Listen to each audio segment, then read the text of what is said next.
Tachahao, hola a todos. Mi nombre es María José Valdés. Yo soy estudiante de la licenciatura en Historia en la Facultad de Filosofía, Humanidades y Artes de la Universidad Nacional de San Juan.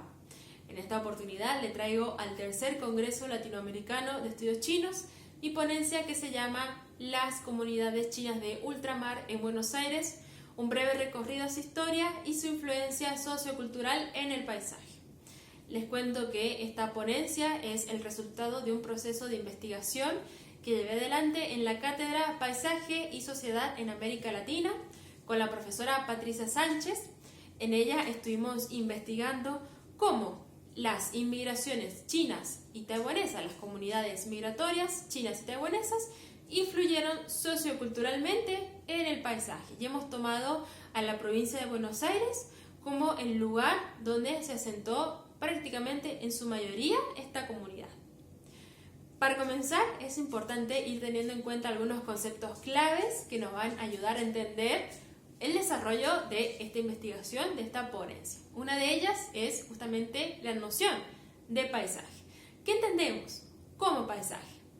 El paisaje es el lugar donde las personas intervienen para hacerlo un hábitat natural.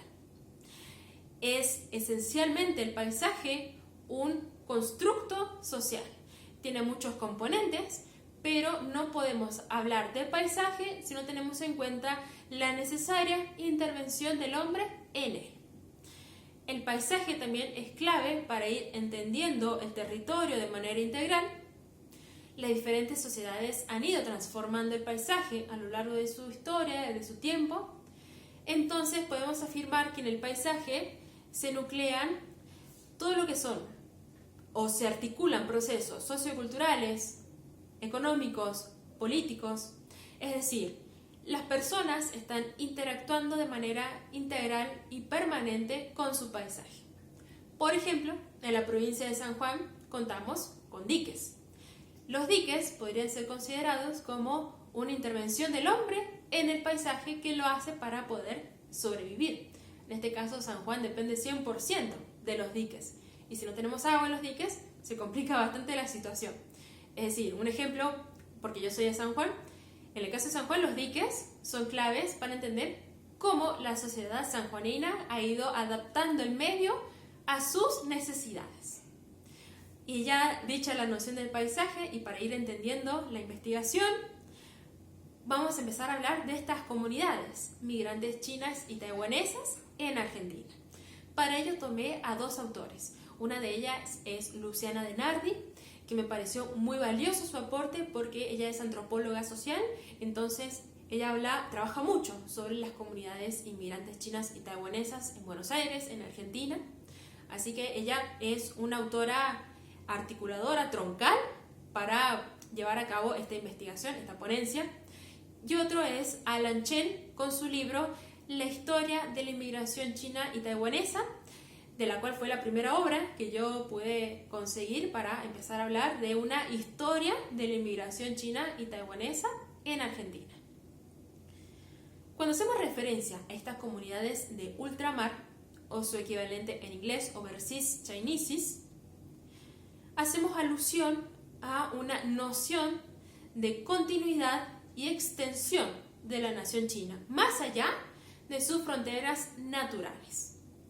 Esta extensión es referida por los migrantes como el sentimiento de ser portadores de un legado ancestral en común y la nostalgia sobre China como el lugar donde se encontrará la sensación de completitud y la sensación de estar en casa.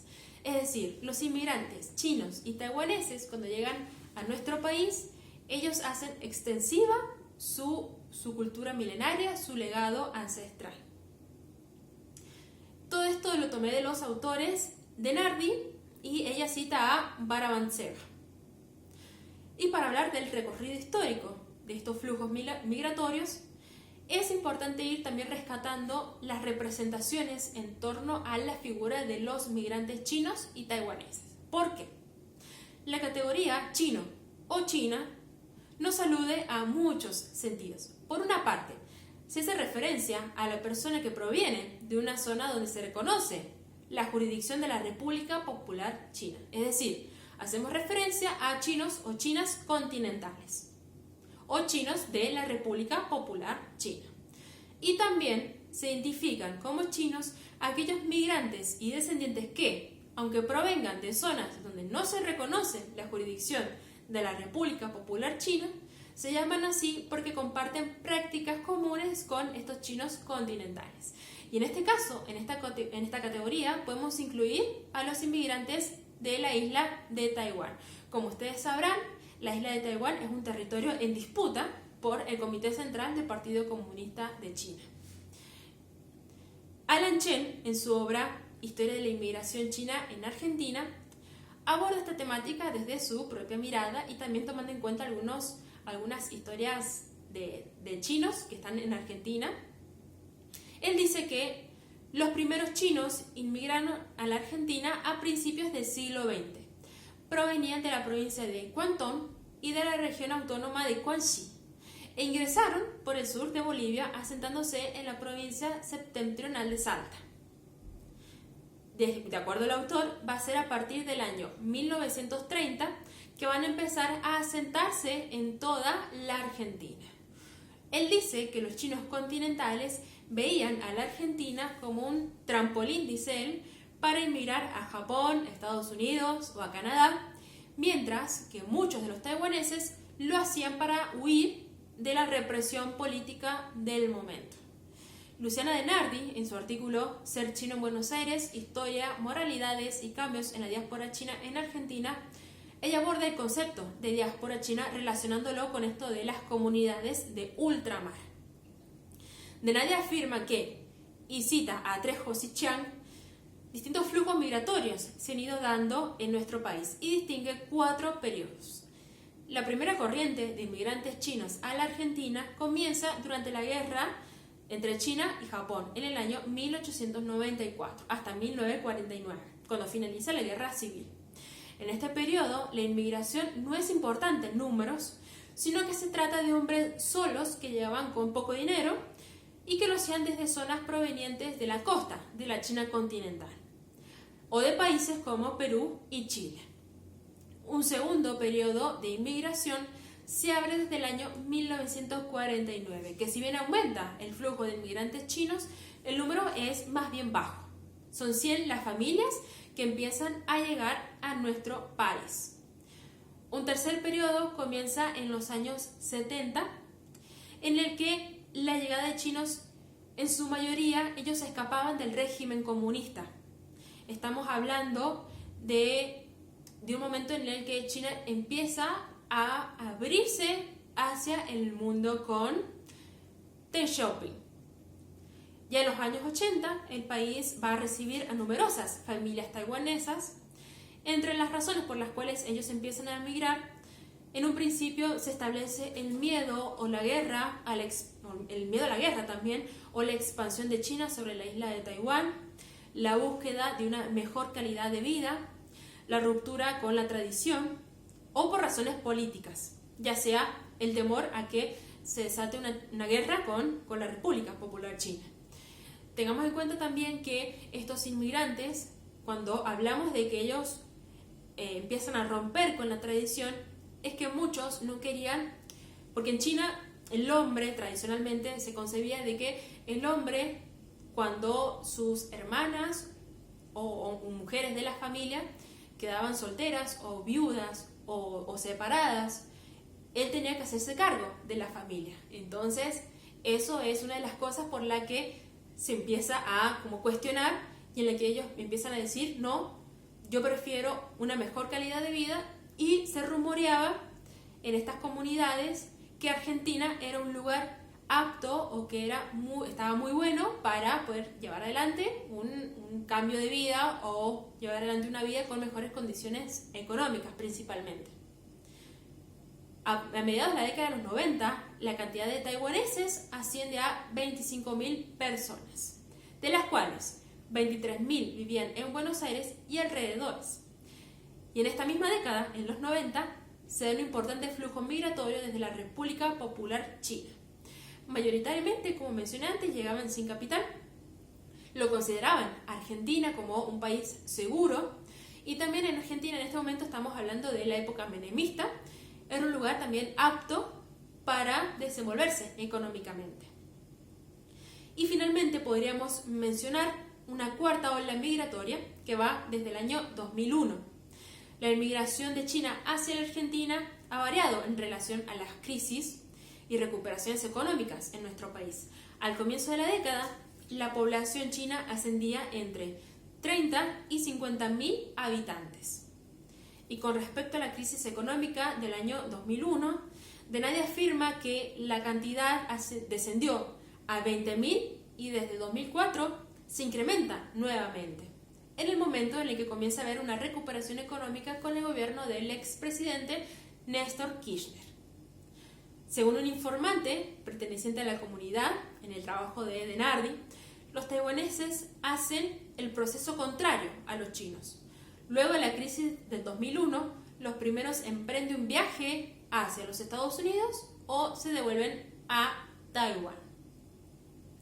En el año 2007, las fuentes extraoficiales calculaban en 120.000 las personas de origen chino en Argentina distribuidos en las principales ciudades del país, fundamentalmente Ciudad Autónoma de Buenos Aires, conurbano bonaerense, Córdoba, Mendoza, Tucumán, Mar del Plata, Rosario y La Plata. Los inmigrantes chinos que llegaron desde el año 2004 desarrollaron supermercados como principal medio de inserción económica, lo cual tuvo dos consecuencias.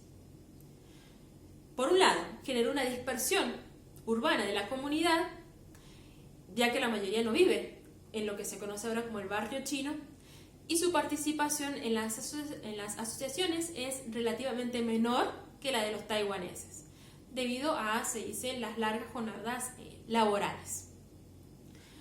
Con esto, con respecto a las cifras que aportan las investigaciones de Denardi y Grimson también, y Gustavo Nug, es que hay un problema al momento de llevar adelante una cuantificación de las inmigraciones chinas y taiwanesas en Argentina. ¿Por qué?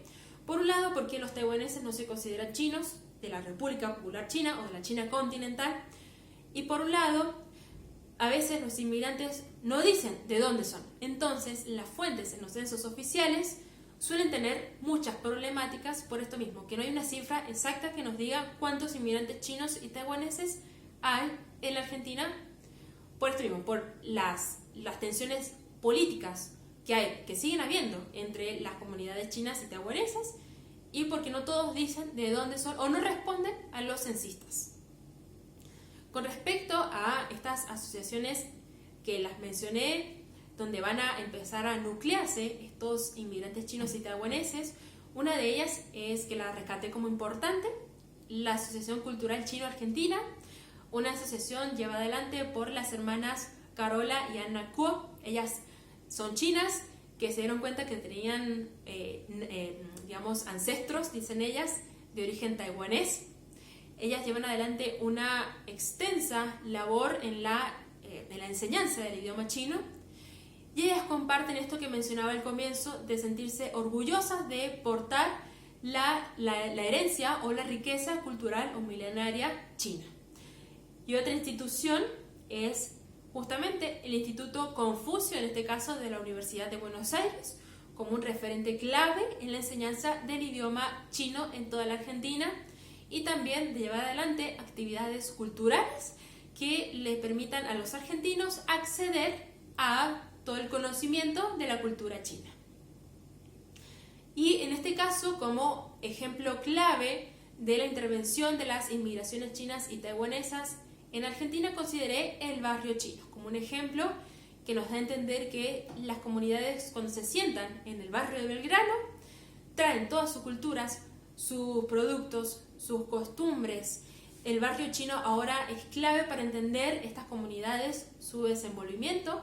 Por ejemplo, lo vemos mucho en el festejo del Año Nuevo Chino, que es muy importante para China, es la festividad más importante para ellos.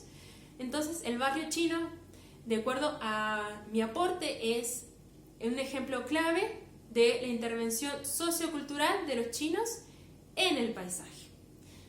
Bueno, esta ponencia ha sido muy rapidita, porque no tengo mucho tiempo, pero es justamente eso. En la provincia de San Juan no pude determinar cuánta población inmigrante china y taiwanesa tenemos, pero podemos afirmar que en el microcentro sanjuanino hay muchas comunidades chinas y taiwanesas y ellas también participan de la sociedad china. Una de ellas es mi profesora de chino. Ella es taiwanesa y es como una embajadora de su vida acá en mi enseñanza de la cultura china. Pero sería eso. Espero que les haya gustado esta ponencia. Quisiera poder desarrollarme más, pero cualquier cosa, yo tengo un podcast que se llama Cinófilos y en él pueden ustedes ir escuchando todos estos trabajos que yo estoy realizando en torno a la comunidad china y taiwanesa en Argentina. Muchas gracias.